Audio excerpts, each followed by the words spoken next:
பிள்ளைகள் அனைவருக்கும் வணக்கம். நாங்கள் இன்றைக்கு தரம் 8 கணிதத்தில 18வது பாட அழகான சதவீதம் சதவீதம் நிறைவு செய்து கொண்டிருக்கிறோம். அதுல ஒரே ஒரு பகுதியை மட்டும் பார்த்து கொண்டு 19வது பாட அழகு தொடர முடியும். சதவீதத்துல நாங்கள் சென்ற வகுப்பில இந்த சதவீதத்தை விகிதமாக மாற்றுறது, விகிதத்தை சதவீதமாக மாற்றுறது தொடர்பாக படிச்ச நாங்கள். அதோட ஒரு பொருளினுடைய யாதாயினும் ஒரு அளவும் அதற்குரிய சதவீதமும் தரப்படும் போது மொத்த அளவை காண்றது, பொருளினுடைய சதவீதமும் சதவீதத்துக்குரிய அளவும் தரப்படும் போது அந்த சதவீதத்தை காண்றது தொடர்பாக பார்த்த நாங்கள். இதுலேயும் ஒரே ஒரு சிறிய பகுதி ஒன்று இருக்குது. ஒரு பொருளின் யாதாயினும் ஒரு அளவும் அதற்குரிய சதவீதமும் தரப்படும் போது ஒரு பொருளின்ற ஒரு அளவும் அதற்குரிய சதவீதமும் இந்த பொருளுக்குரிய சதவீதமும் தரப்படும் போது மொத்த அளவை காண்றது தொடர்பாக நாங்கள் படிச்சிட்டு இதோட இந்த சதவீதமானது நிறைவாகும். அதோட நாங்கள் அதனுடைய தொடர்ச்சியாக அடுத்த பாடத்தை பார்க்கலாம்.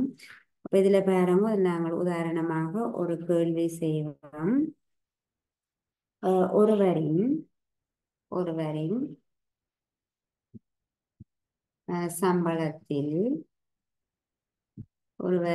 சம்பளத்தில் 30% ஆனது, ஒருவரது சம்பளத்தில் 30% ஆனது ரூபாய் 7200 எனின்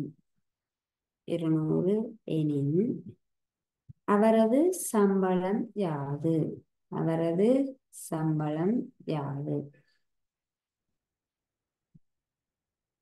பாருங்க, என்ன இந்த கேள்வியை பார்த்தீங்கன்னா, ஒருவரின் சம்பளத்தில் 30% ஆனது ரூபாய் 7200. 30% பணம், ஒருவரது சம்பளத்தில் 30% பணம் 7200 ஆகும். அப்ப இங்க என்ன நடந்திருக்கு? சம்பளத்தினுடைய அளவு தந்திருக்குது, அதற்குரிய சதவீதம் தந்திருக்கு. சம்பளமும் தந்திருக்கு, அதற்குரிய சதவீதமும் தந்திருக்குது. அப்ப என்ன கேட்டிருக்கோங்கிட்ட, அவரது சம்பளம் எவ்வளவு? 30%க்குரிய பணம் தான் 7200. இந்த சதவீதத்துக்குரிய பணம் 7200. அப்ப சம்பளம்ண்டா நாங்கள் 30% 7200. அவரது சம்பளம் எத்தனை சதவீதமாக இருக்க வேணும்? முழு சம்பளம் 100% இருக்க வேணும். 100%த்தை நாங்கள் காண வேணும். பாருங்க, 30% சம்பளம் தான் ரூபாய் 7200 ரூபாய். அப்ப அவரது மொத்த சம்பளம் எவ்வளவு? அப்ப நாங்கள் 100% எவ்வளவுன்னு பார்க்க போறோம்.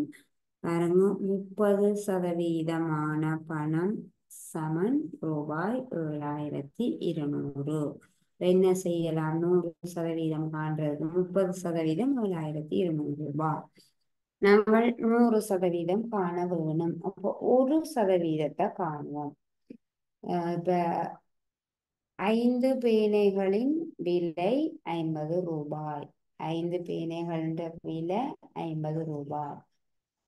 15 பேனைகளின் விலை எவ்வளவுண்டு கேட்டா என்ன செய்வோம்? நாங்கள் 5 பேனைகளின் விலை 50 ரூபாய். ஒரு பேனையின் விலை எவ்வளவாயிருக்கும்? 10 ரூபாயாக இருக்கும். இதுல இருந்து 15 பேனைகளின் விலையை நாங்கள் காண முடியும். 15 தர 10 சமன் 150 ரூபாய். 5 பேனைகளின் விலை 50 ரூபாய். 15 பேனைகள விலையை காண்றதுக்கு ஒரு பேனையின் விலையை கண்ட பிறகு 15 பேனைகள விலையை நாங்கள் காண முடியும். அதே போல 30% காசு ரூபாய் 7200. அப்போ 1% பணம் எவ்வளவுன்னு பார்க்கிறோம். 7200 30ஆல பிரிக்கிறோம். பிரியுங்கோ, சைவருக்கு சைவரை வெட்டுங்கோ. 72ல 3 24 தடவை 206 மீதி 1. 72ல 3 24 தடவை. அப்போ 720ல 3 240 தடவை. அப்போ 1% பணம் ரூபாய் 240 ரூபாய். 1% பணம் எவ்வளவு? ரூபாய் 240. அப்ப 100% பணம் சமம் 1% 240 ரூபாய். அப்ப 100%க்கு என்ன செய்வோம்? 240 தர 100. 240 100ஆல பெருக்கி என்ன நீங்கண்டா 24 1 2 3 3 பூஜ்ஜியத்தை சேர்த்தோம்டா சரி ரூபாய். 100% பணம் ரூபாய்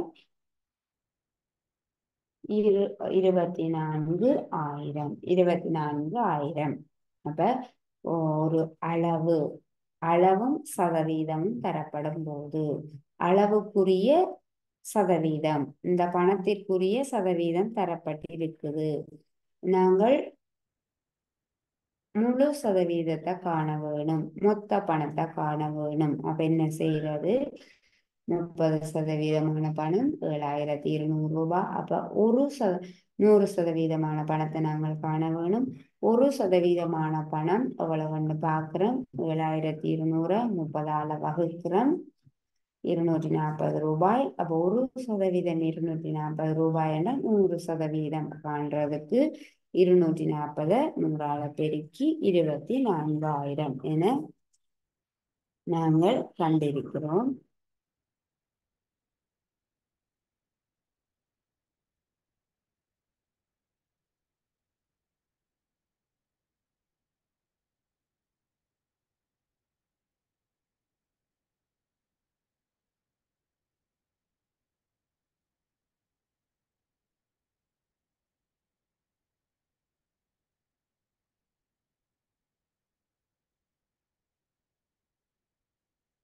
அடுத்ததாக இதே போல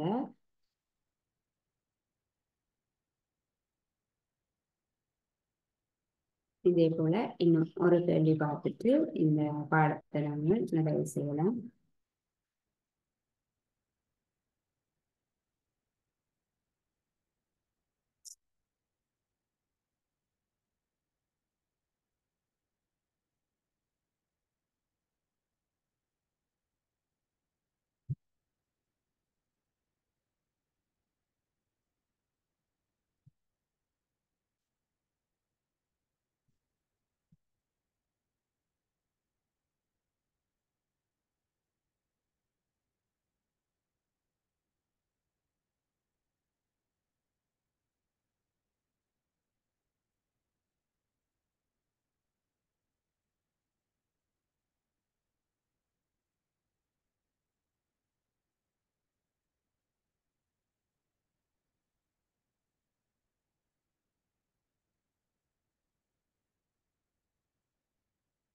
அடுத்ததாக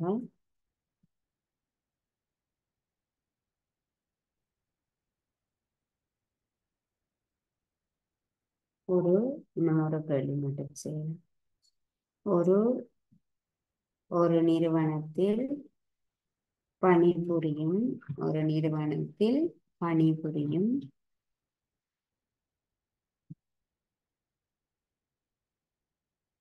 தொழிலாளர்களில்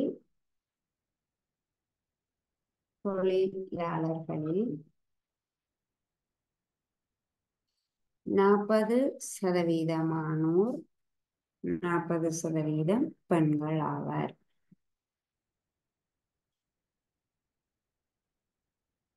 40% பெண்கள் ஆவர்.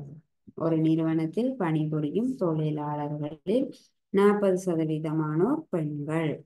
ஆம், நிறுவனத்தில் பணிபுரியும் ஆண்களின் எண்ணிக்கை நிறுவனத்தில் பணிபுரியும் ஆண்களின் எண்ணிக்கை ஆண்களின் எண்ணிக்கை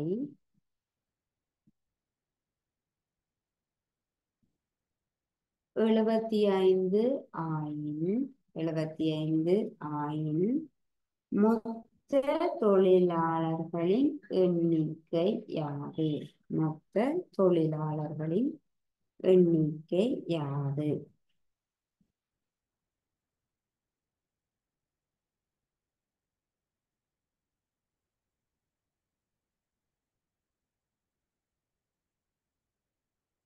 பாருங்க, ஒரு நிறுவனத்தில் பணிபுரியும் தொழிலாளர்களில் 40% பெண்கள். அப்ப பெண்கள் 40%. அடுத்ததாக நிறுவனத்தில் பணிபுரியும் ஆண்களின் எண்ணிக்கை 75. பெண்களுக்கான சதவீதம் தந்திருக்குது, ஆனால் ஆண்களுக்கான எண்ணிக்கை தந்திருக்குது. ஆண்களின் எண்ணிக்கை, அந்த நிறுவனத்தில் பணிபுரியும் ஆண்களின் எண்ணிக்கை 75. பெண்களுக்கான சதவீதம் 40. பெண்கள் எத்தனை பேர் என்பதை எண்ணிக்கையில தரையில சதவீதமாக தந்திருக்குது. பெண்கள் 40%-ஆனோர் இருக்கிறார்கள். ஆண்களின் எண்ணிக்கை தந்திருக்குது 75. அப்ப நாங்கள் பெண்கள் 40% என்றா மீதியாக இருப்போர் ஆண்கள். அப்ப பெண்கள் 40% என்றா ஆண்களினுடைய சதவீதம் என்னவாக இருக்கும்? 60%. சதவீதம் என்றா மொத்தம் 100க்கு. அப்ப பெண்கள் ஆண்களும் பெண்களும் தான் அந்த நிறுவனத்துல பணிபுரிவாங்க. இப்ப பெண்கள் 40%-ஆனோர், மீதியாக இருக்கிற சதவீதமானோர் ஆண்கள். ஆகவே ஆண்களுக்கான சதவீதத்தை காணுறோம் 60%. இப்ப ஆண்களுக்கான சதவீதமும் தெரியுது, ஆண்களின் எண்ணிக்கையும் தெரியுது. ஆகவே 60% சமன் 60% சமன் 75 பேரை குறிக்குது. அப்ப 1% சமன் 75/60. 60% சமன் 75 பேர். 1% காண்றதுக்கு என்ன செய்ய வேணும்? 75/60. இதை நீங்கள் சுருக்க வேணாம், அப்படியே நாங்கள் 100% காணுவோம். 100% தான் அங்க இருக்கக்கூடிய மொத்த தொழிலாளர்களின் எண்ணிக்கை. முழுக்க 100 பேர். 100%-ஆனோர். 100%-ல 40% பெண்கள், 60% ஆண். அப்போ முழு பேர் என்ற எண்ணிக்கை, மொத்த தொழிலாளர்களின் எண்ணிக்கை காண வேணுமெண்டா 100%-ஆனோர் எத்தனை பேர் என்று நாங்கள் காண வேணும். 1% சமன் 75/60. அப்ப 100% சமன் 75/60 தர 100. 75/60 தர 100. நாங்கள் சுருக்குவோம். 0-யும் 0-யும் வெட்டுவோம். 6-யும் 10-யும் வெட்டுவோம். 2ஆல 2 6 2 10. 6-யும் 10-யும் 2ஆல சுருக்குவோம். 2 6 2 5 10. இனி 35 3-75ஆல சுருக்குவோம். 3 3 7-ல 3 2 தடவை.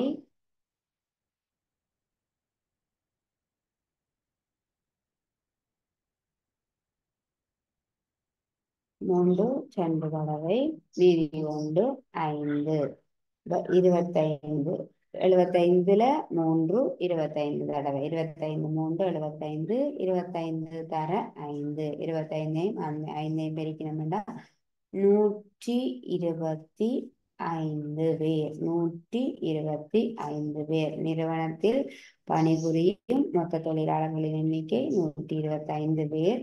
அப்ப ஆண்கள் 75 பேர் என்றால் பெண்கள் 50 பேர் இருப்பாங்க. மொத்தமாக பெண்கள் 50 பேர் 40%, ஆண்கள் 75 பேர் 60%, மொத்தமாக 125 பேர் இருப்பாங்க அந்த நிறுவனத்தில்.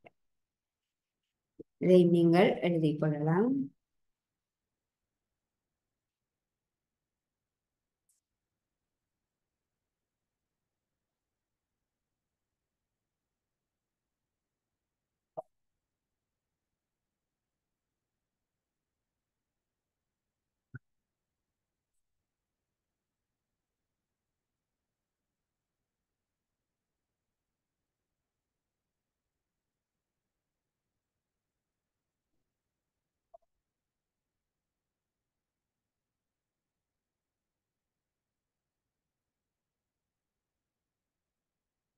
ஆகவே பிள்ளைகள் இதோட சதவீதம் பாடமானது நிறைவுக்கு வருது. இதனுடைய தொடர்ச்சியாக நாங்கள் அடுத்த பாடலுக்கான தொடைகள் பற்றி படிக்கலாம். 19வது பாட அழகான தொடைகள்.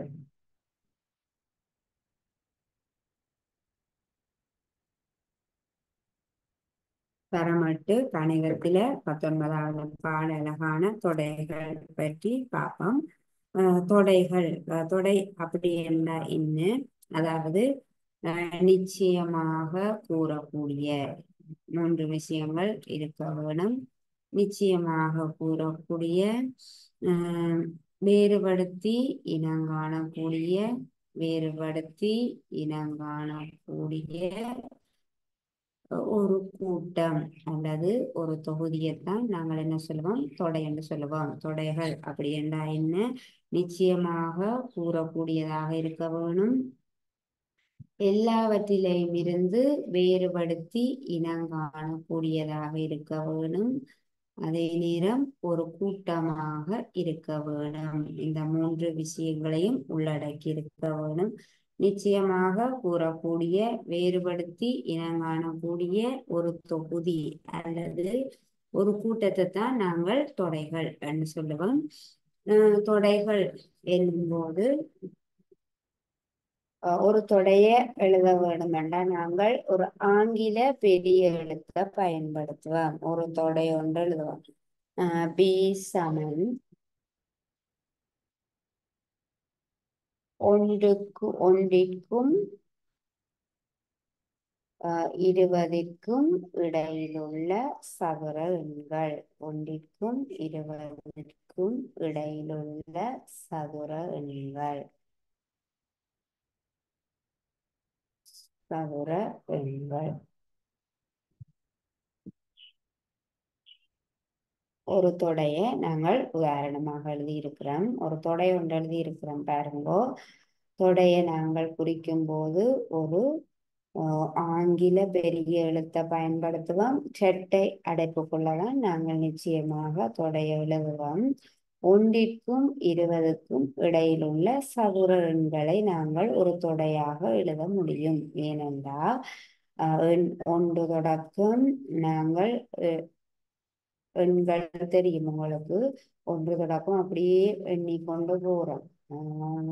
எங்களால முடிவில்லாமல் 1 2 3 4 5 6 எண்களை நாங்கள் அன்றாட வாழ்க்கையில பயன்படுத்தி கொண்டு போறோம். அந்த எண்கள்ல நாங்கள் வேறுபடுத்தி காட்டுறோம் 1க்கும் 20க்கும் இடையிலுள்ள சதுர எண்கள். 1 தொடக்கம் 20, 1க்கும் 20க்கும் இடையில உள்ள சதுர எண்களை எங்களால கூற முடியுது. எதெல்லாம் 1க்கும் 20க்கும் இடையில் உள்ள சதுர எண்கள்? சதுர எண்கள் என்றா என்ன? ஒரு எண்ணை அதே எண்ணால பெருக்கும் போது கிடைக்கக்கூடிய எண்கள். 1 1, 2 4, 3 தர 3 9, 4 தர 4 16, 5 தர 5 25, 1 4 9 16 25 இவ்வாறு போய்கொண்டிருக்கக்கூடிய, அடுத்தது 36 வரும். இவ்வாறு ஒரு எண்ணை அதே எண்ணால பெருக்கும் போது கிடைக்கக்கூடிய எண்களை நாங்கள் சதுர எண்கள் என்று சொல்லுவோம். இந்த எண்களையும் எண்கள் இருக்குது, எண்கள் எண்ணற்ற தன்னக எண்கள் இருக்குது. எங்களால சொல்ல முடியாத அளவுல எண்கள் பறந்து காணப்படுது. அந்த எண்கள்ல நாங்கள் சதுர எண்களை எடுக்கிறோம். அந்த எண்களையும் சதுர எண்கள் என்ற ஒரு கூட்டத்தை எடுத்துக்கொண்டு அந்த கூட்டத்திலையும் என்ன சொல்லுறோம், ஒன்றுக்கும் 20க்கும் இடையில உள்ள சதுர எண்கள். ஒன்றுக்கும் 20க்கும், அப்ப ஒன்று வரக்கூடாது. ஒன்றுக்கும் 20க்கும், அப்ப 25ம் வராது. ஒன்றுக்கும் 20க்கும் இடையில் உள்ள சதுர எண்களாக இந்த மூன்று எண்களையும் நாங்கள் வேறுபடுத்தி காட்டுறோம். ஒரு பெரிய ஒரு கூட்டம் இருக்குது, அந்த எண் பெரிய ஒரு எண் கூட்டமே இருக்குது. அந்த கூட்டத்துல இருந்தும் நாங்கள் நிச்சயமாக கூறுறோம் என்னண்டு, இந்த மூன்று எண்களும் ஒன்றுக்கும் 20க்கும் இடையில உள்ள சதுர எண்கள் என்று நிச்சயமாக கூறுறோம். அந்த எண் தொகுதியிலிருந்து இந்த மூன்று எண்களையும் நாங்கள் வேறுபடுத்தி காட்டுறோம். இது ஒரு கூட்டமாக இருக்கும். ஒன்று இன்னும் தொடர்கள் பார்க்கும் பொழுது கூட்டமாக வரும். 4-5 மூலகங்கள் அப்படி கொண்டதாக இருக்கும். இந்த கூட்டத்தை தான் நாங்கள் என்ன சொல்றோம், தொடைகள் என்று சொல்றோம். அடுத்ததாக இதே போல ஒன்றுக்கும் 20க்கும் இடையில உள்ள சதுர எண்களை நாங்கள் ஒரு தொடையாக எழுதுகிறோம். ஒன்றுக்கும் 20க்கும் இடையில உள்ள சதுர எண்கள் 4, 9, 16. அதே போல இன்னும் ஒரு தொடை எழுதுவோம். சி சமம்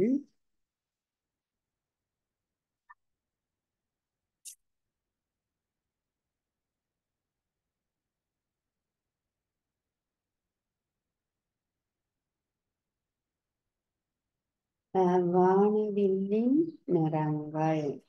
வானவில்லின் நிறங்கள்.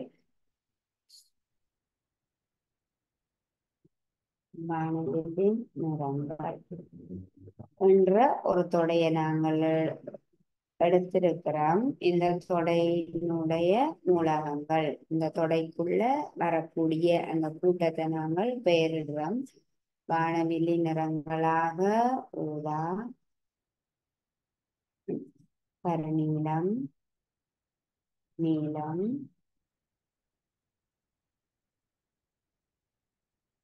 ஊதா கருநீலம், பச்சை, மஞ்சள்,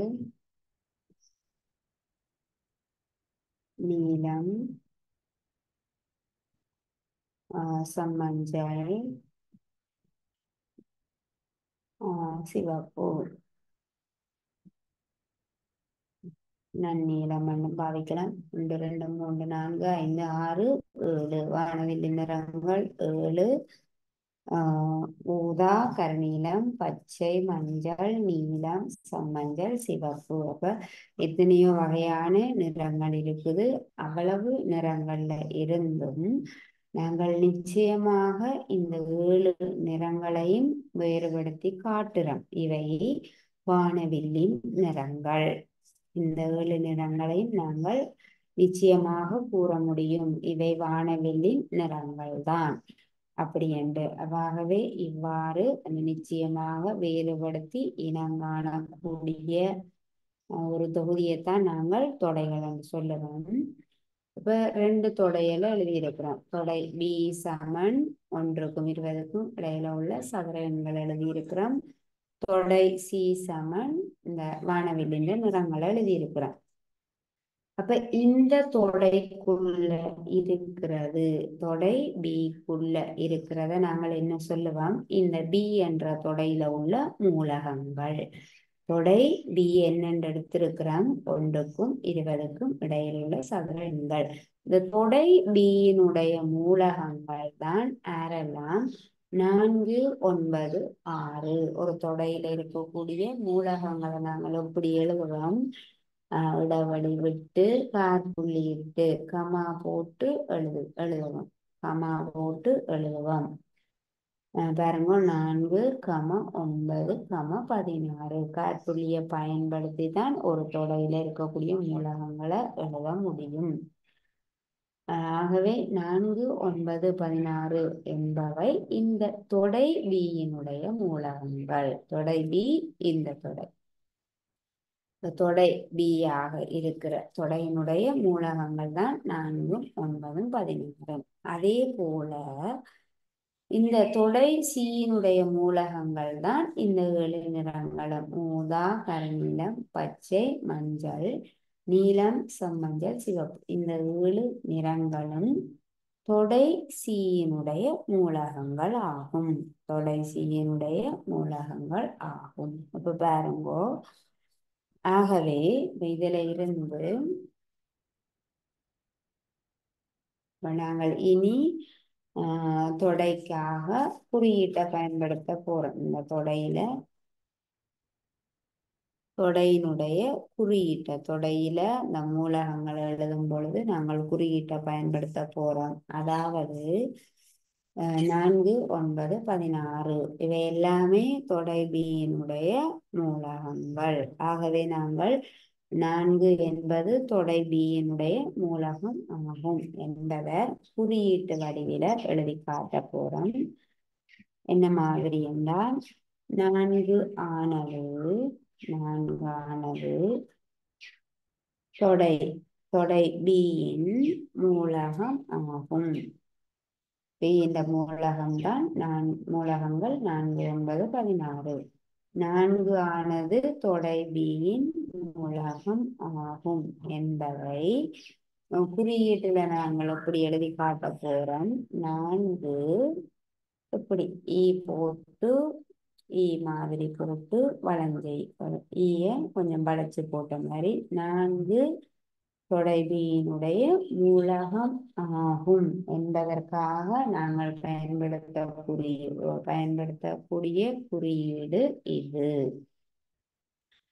அப்படி போட்டா என்ன அர்த்தம்? இப்படி இருந்ததுண்டா 4 இந்த குறியீட்டை பயன்படுத்தி பி போட்டிருந்தா 4 ஆனது தொடை பியினுடைய மூலகம் ஆகும். என்பதற்காக நாங்கள் என்ன குறியீட்டை பயன்படுத்துறோம்? இந்த குறியீட்டை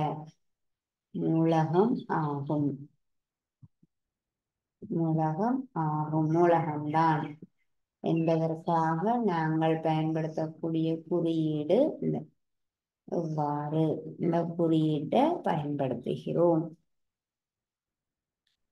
மூலகமாகும் என்பதற்காக இந்த குறியீட்டை பயன்படுத்துகிறோம். 4 ஆனது தொடை பியின் மூலகம் ஆகும். அதே போல 9 தொடை பியினுடைய மூலகம் ஆகும்.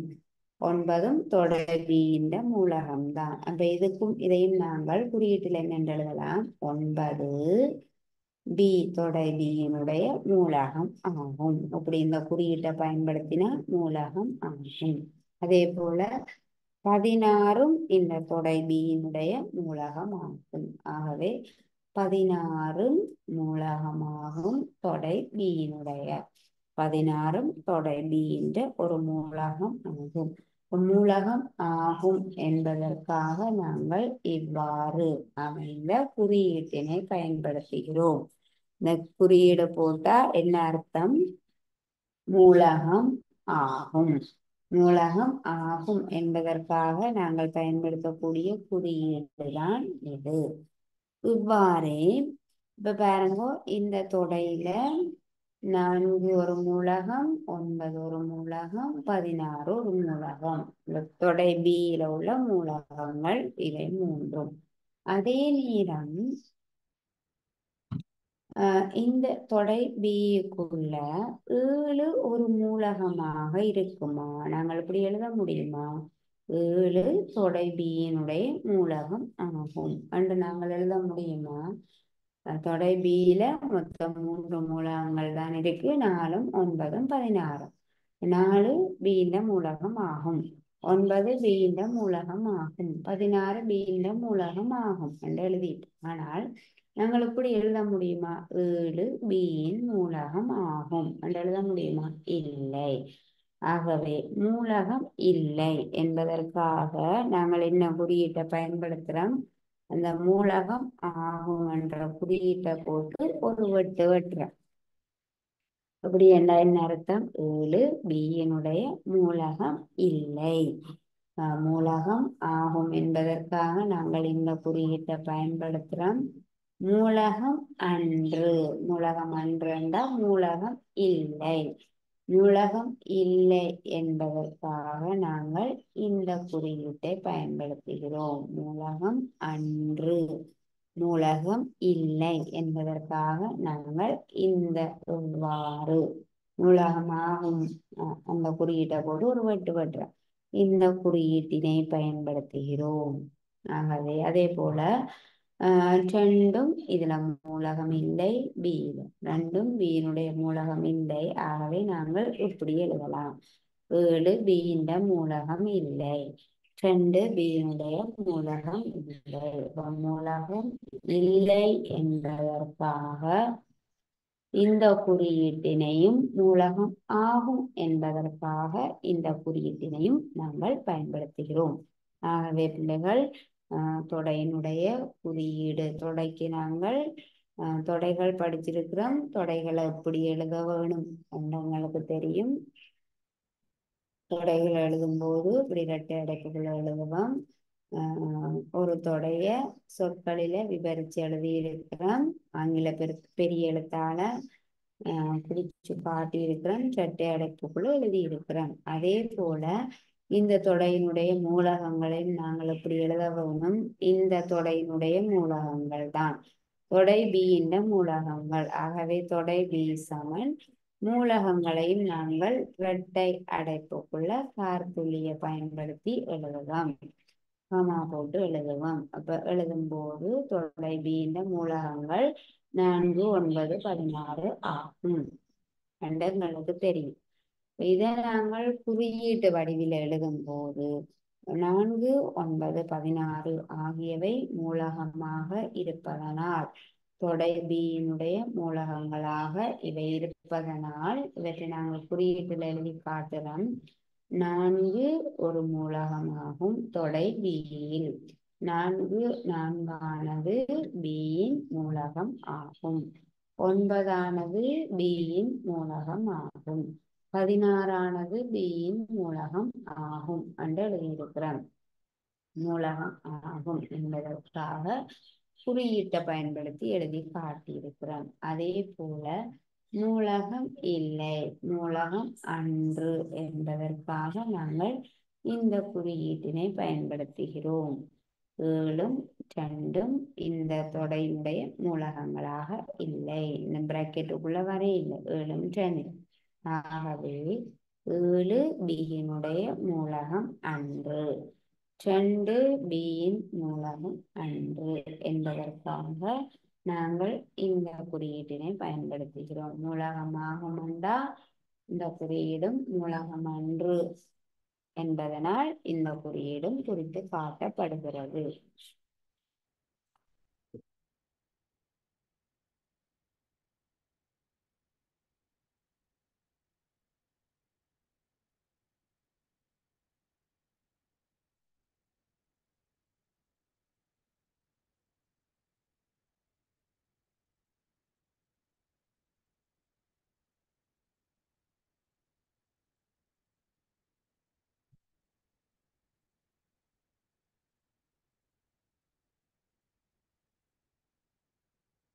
அடுத்ததாக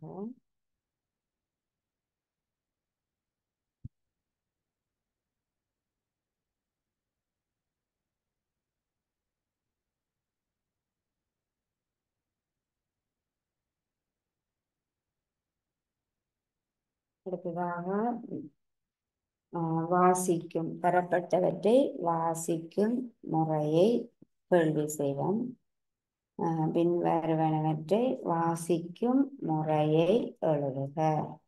எவ்வாறு வாசிக்கிறது? குறியீட்டுல தரப்படும் போது அவற்றை எவ்வாறு வாசிக்கிறது என்று பார்ப்போம். முதலாவது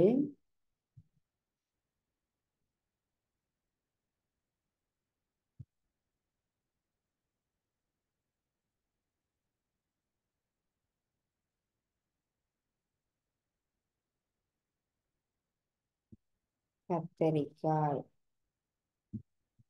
கத் கத்தரிக்காய்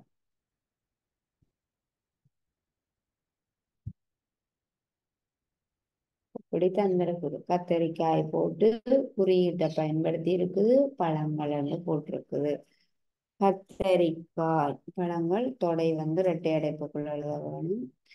ஒரு தொடை எழுதி இருக்கு. பழங்கள் என்னும் தொடையில கத்தரிக்காய் மூலகம் வெட்டின அப்படி வெட்டி இருக்கு. அப்படி என்ன மூலகம் இல்லை. கத்தரிக்காய் பழங்கள் தொடையில மூலகம் இல்லை என்பதை நாங்கள் என்னென்ன வாசிப்போம். கத்தரிக்காய் ஆனது பழங்கள் தொடையின் மூலகம் அன்று. கத்தரிக்காயானது பழங்கள் தொடையின் ஒரு மூலகம் அன்று என்று நாங்கள் எழுத முடியும்.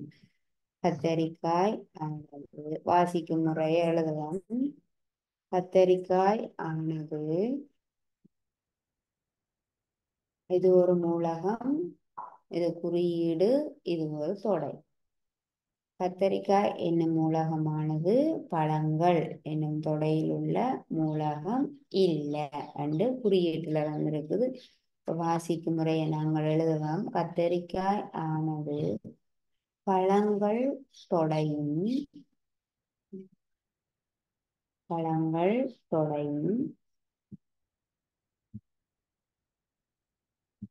ஒரு மூலகம் அன்று. ஒரு மூலகம் அன்று. பழங்கள் தொடையண்டா அந்த தொடைக்குள்ள பழங்கள் தான் இருக்க வேணும். கத்தரிக்காய்ன்றது ஒரு காய்கறி. கத்தரிக்காய் நிச்சயமாக பழங்களுக்குள்ள வராது. அப்ப கத்தரிக்காயானது பழங்கள் தொடையில ஒரு மூலகமாக இருக்காது. கத்தரிக்காயானது பழங்கள் தொடையின் ஒரு மூலகம் அன்று. மூலகம் இல்லை. பழங்களுக்குள்ள கத்தரிக்காய் வராது என்பதை நாங்கள் வாசிக்கும் முறைய எழுதியிருக்கிறோம். அடுத்தது இரண்டாவது 6 இரட்டை எண்கள். இதுல வந்திருக்கிற தொடை இரட்டை எண்கள். இரட்டை எண்கள் என்ற தொடை வந்திருக்கு. 6 குறியீட்டை பயன்படுத்தி இருக்கிறாங்க. 6 இது குறியீட்டுக்கு என்ன விளக்கம்? குறியீட்டு இந்த குறியீட்டை நாங்கள் என்னென்று வாசிப்போம். 6 மூலகமாகும் இரட்டை எண்கள் தொடைக்குள்ள. 6 ஒரு மூலகமாகும் இரட்டை எண்கள் தொடைக்குள்ள. இரட்டை எண்கள் என்றால் உங்களுக்கு தெரியும். 2, 4, 6, 8, 10, 12, 14 பாருங்க. இந்த இரட்டை எண்கள் என்னும்போது அங்க இரட்டை எண்கள் எல்லாம் எழுத வேண்டும். இரட்டை எண்களுக்குள்ளதான் 6 வரும். ஆகவே 6 ஒரு மூலகம் ஆகும். இரட்டை எண்களுக்குள்ள 6 இரட்டை எண்களுக்குள்ள இருக்குது. இதை நாங்கள் என்னென்று வாசிக்கும் முறை எழுதலாம். 6 ஆனது 6 ஆனது இரட்டை எண்கள் தொடையின் இரட்டை எண்கள் தொடையின் ஒரு மூலகம் ஆகும். இரட்டை எண்கள் தொடையின் ஒரு மூலகம் ஆகும். மூலகம் ஆகும். மூலகம் ஆகும் என்பதற்காக இந்த குறியீட்டையும், மூலகம் அன்று என்பதற்காக இந்த குறியீட்டையும் நாங்கள் எழுதியிருக்கிறோம். எழுதினதை இவ்வாறு நாங்கள் வாசிப்போம்.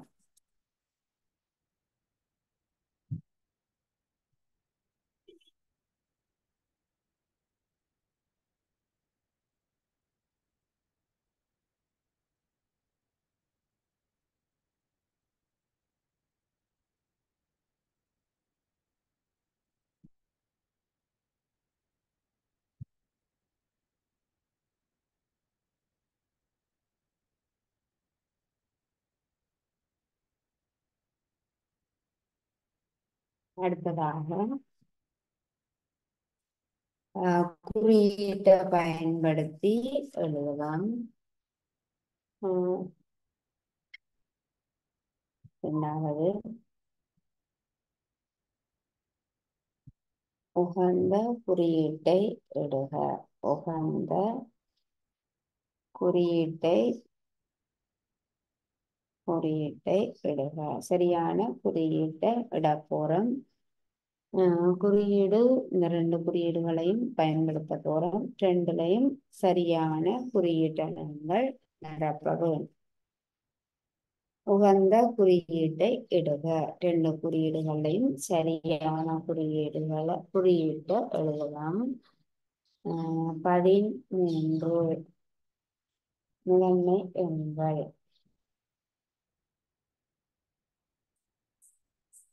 முதலாவது கேள்வி 13 தந்திருக்குது.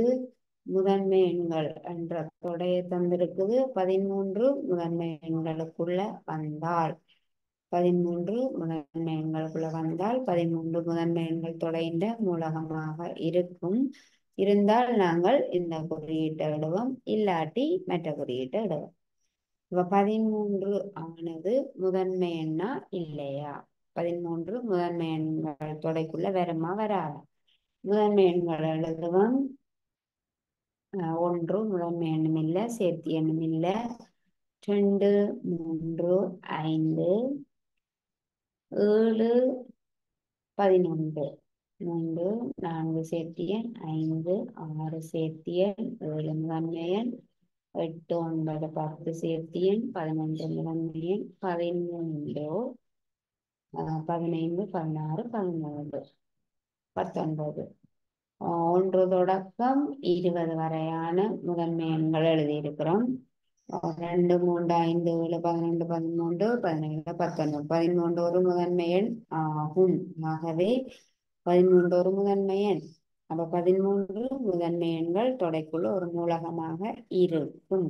ஆகவே 13 முதன்மை எண்கள் தொடைக்குள்ள மூலகமாக இருந்தால் நாங்கள் முதலாவது குறியீட்டை பயன்படுத்துவோம். 13 முதன்மை எண்கள் தொடையின் மூலகம் ஆகும். 13 ஒரு முதன்மை எண். ஆகவே அந்த தொடைக்குள்ள மூலகமாக இருக்கும். இரண்டாவது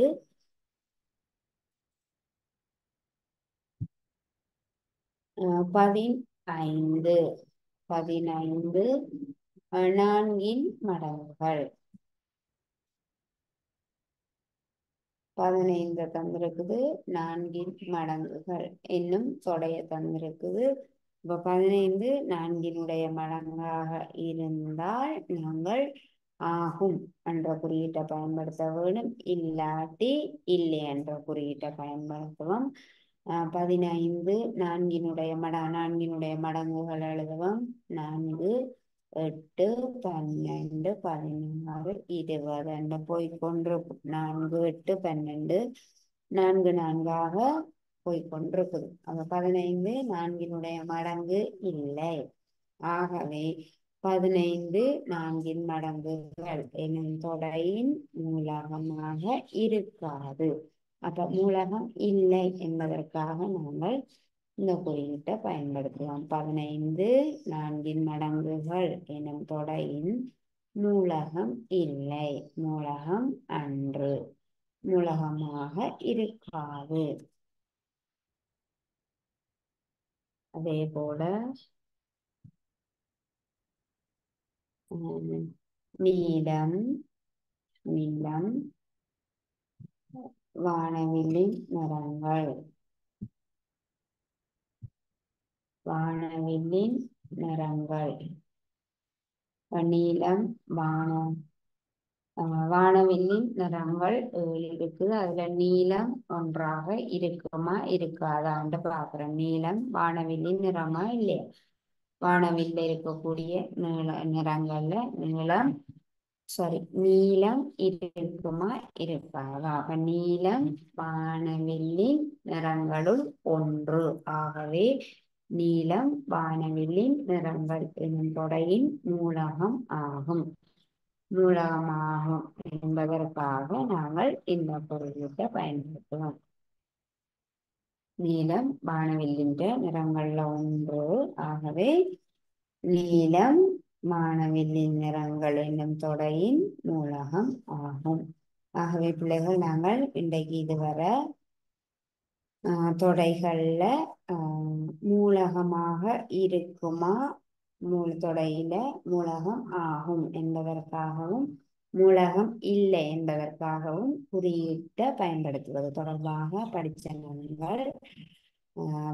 இன்னும் இந்த பாடம் இருக்குது. தொடர்ச்சியை நாங்கள் அடுத்த வகுப்புல படிக்கலாம். இதோட இந்த வகுப்பை நிறைவு செய்வோம். தேங்க்யூ பிள்ளைகள்.